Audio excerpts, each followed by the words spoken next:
पडली काय बैठकीमध्ये झालं आहे? कारण अमर पाटील जे जिल्हा प्रमुख होते ते पक्ष सोडून गेलेले आहेत. नाही, जरी काही सोलापूरमध्ये दक्षिण सोलापूरमध्ये जरी गद्दारी झाली तरी आज सोलापूरचे सगळे पदाधिकारी आज मातोश्रीवरून येऊन माननीय पक्षप्रमुख उद्धवजी ठाकरे साहेबांना सांगितलेलं आहे, गद्दार जरी एक गेला तरी 100 पटीने आम्ही निष्ठावंत शिवसैनिक आपल्या पार्टीशी खंबीरपणे उभे आहोत हे सांगण्यासाठी आज आम्ही इथे आलेलो आहोत.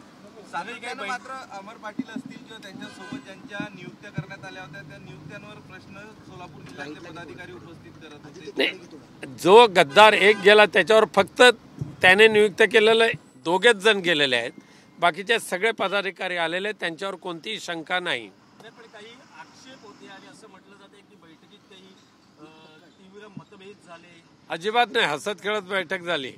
मतभेद तर नाहीच, उलट अधिक आम्ही ताकदीने पुन्हा कामाला लागू अशा जबरदस्त ताकदीने घोषणा देऊन निर्धार केलेला गेलेला आहे. काही स्थानिक पदाधिकाऱ्यांचं म्हणणं होतं की अमर पाटलांना पहिल्यापासूनच विरोध होता तरी त्यांना जिल्हा प्रमुख पद दिलं गेलं आणि त्या बाबतीतच काही नापसंती किंवा नाराजी असं काही नव्हतं. कारण जिल्हा प्रमुख ज्या वेळेला नियुक्त केलं एक तरुण मुलगा म्हणून त्याच्याकडे उद्धव साहेबांनी पाहिलं. आमदार, त्याचे वडील आमदार होते, भविष्यामध्ये त्याच्याकडून चांगलं काम होईल असं पाहिलं आणि म्हणून त्यांना उमेदवारी सुद्धा दिली. पण घाण खायची ती खाल्लीच त्याने. चल, धन्यवाद.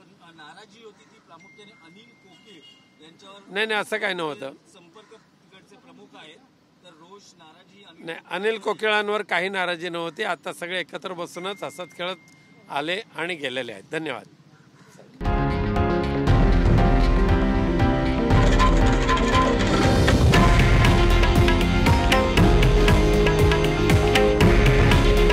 हे आहे देशातील नंबर 1 न्यूज नेटवर्क आणि आपण पाहत आहात TV9 मराठी.